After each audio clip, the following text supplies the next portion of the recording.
Breaking news, এইমাত্র ঢুকল কৃষক বন্ধুর টাকা। অ্যাকাউন্টে চেক করুন ২০০০ ও ৫০০০ টাকা। খুশির খবর, নবান্ন থেকে টাকা ছাড়লেন মুখ্যমন্ত্রী। আপনার অ্যাকাউন্টে মেসেজ এলো কি? বন্ধুরা, বিস্তারিত আলোচনায় যাওয়ার পূর্বে এখনও যারা আমাদের চ্যানেলটি সাবস্ক্রাইব করেননি, দয়া করে এক্ষুনি চ্যানেলটি সাবস্ক্রাইব করে বেল বাটন অন করে দিন। নমস্কার বন্ধুরা, এই মুহূর্তের সবথেকে বড় এবং ধামাকা খবর নিয়ে হাজির হয়েছি।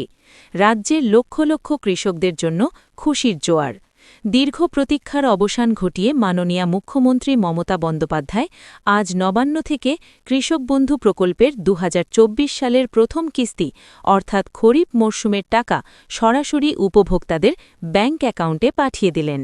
হ্যাঁ বন্ধুরা, আপনারা ঠিকই শুনেছেন, অনেকের মোবাইলে কিন্তু ইতিমধ্যেই ক্রেডিট মেসেজ ঢুকতে শুরু করেছে। কারো অ্যাকাউন্টে ২০০০ টাকা, আবার কারো অ্যাকাউন্টে ৫০০০ টাকা। জমির পরিমাণ অনুযায়ী টাকা ঢোকার প্রক্রিয়া শুরু হয়ে গেছে। আপনি কি টাকা পেলেন?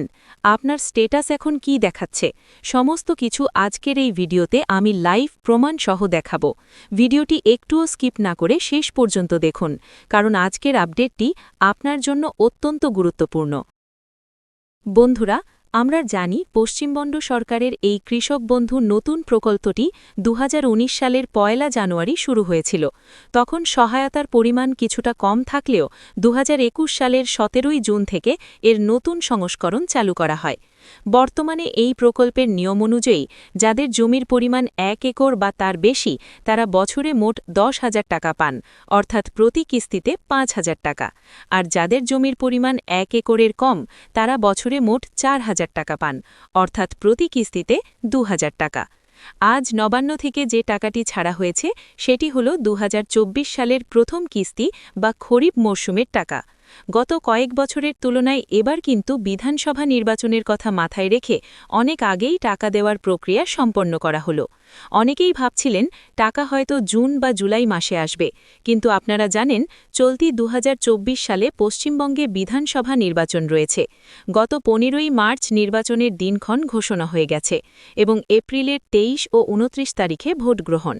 প্রশাসনিক সূত্র মারফত খবর ছিল যে নির্বাচনের আদর্শ আচরণবিধি বা অন্য কোনো টেকনিক্যাল সমস্যার আগেই কৃষকদের প্রাপ্য টাকা তাদের হাতে পৌঁছে দিতে চায় সরকার। সেই লক্ষ্যেই আজ ব্লক অফিস ও নবান্নের সমন্বয়ে সরাসরি ব্যাংক ট্রান্সফার বা ডিবিটি করা হলো। পরিসংখ্যান বলছে নদিয়া, মালদা, কোচবিহার, মেদিনীপুর এবং বর্ধমানের মতো জেলাগুলোতে টাকা ঢোকার হার এই মুহূর্তে সবথেকে বেশি। এখন প্রশ্ন হল, আপনি কি করে বুঝবেন আপনার টাকা এসেছে কিনা? ১. প্রথমেই কৃষক বন্ধুর অফিসিয়াল ওয়েবসাইটে যান। ২. নথিভুক্ত কৃষকের তথ্য অপশানে ক্লিক করুন। ৩. আপনার ভোটার কার্ড নম্বর দিয়ে সার্চ করুন। গুরুত্বপূর্ণ আপডেট, আপনারা অনেকেই দেখছেন স্ট্যাটাসের ঘরে আধার নম্বর বা মোবাইল নম্বরের মাঝে XXXX লেখা রয়েছে। এটা নিয়ে ঘাবড়ানোর কিছু নেই, এটি সিকিউরিটি আপডেটের জন্য করা হয়েছে। আসল নজর দিন ট্রানজ্যাকশন স্ট্যাটাসের ঘরে। যদি সেখানে অ্যাকাউন্ট ভ্যালিড লেখা থাকে, তবে বুঝবেন আপনার টাকা আজ বা কালকের মধ্যেই ঢুকে যাবে। যাদের এডিএ আপলোডেড দেখাচ্ছে, তাদের নাম পেমেন্ট লিস্টে উঠে গেছে। আর যারা নতুন কৃষক, তাদের ক্ষেত্রে ডিডিএ অ্যাপ্রুভড হওয়ার পর টাকা ঢুকবে, তাই আপনাদের একটু ধৈর্য ধরতে হবে। বিশেষ সতর্কবার্তা, যাদের আধার লিঙ্ক নেই বা ব্যাংকে কেওয়াইসি আপডেট করা নেই, তাদের টাকা কিন্তু আটকে যেতে পারে, তাই দ্রুত কৃষি অফিসে যোগাযোগ করুন। এই প্রকল্পের আরেকটি মানবিক দিক হল ১৮ থেকে ৬০ বছর বয়সের মধ্যে কোনো কৃষক মারা গেলে তার পরিবারকে ২ লক্ষ টাকা দেওয়া হয়। এছাড়া যারা সম্প্রতি নতুন জমির ফর্ম জমা দিয়েছিলেন এবং স্ট্যাটাসে জমির পরিমাণ বেড়েছে, তারা কিন্তু এবার সেই বর্ধিত পরিমাণ অনুযায়ী টাকা পাচ্ছেন।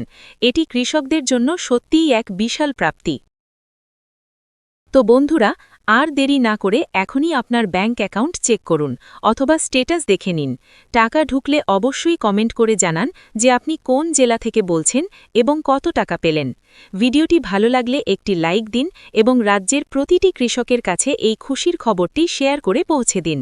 সরকারি প্রকল্পের এরকমই প্রতি মুহূর্তের সঠিক আপডেট সবার আগে পেতে আমাদের চ্যানেলটি সাবস্ক্রাইব করে পাশে থাকা বেল আইকনটি অল করে রাখুন। আজকের মতো এখানেই শেষ করছি, দেখা হবে পরের ভিডিওতে। ধন্যবাদ।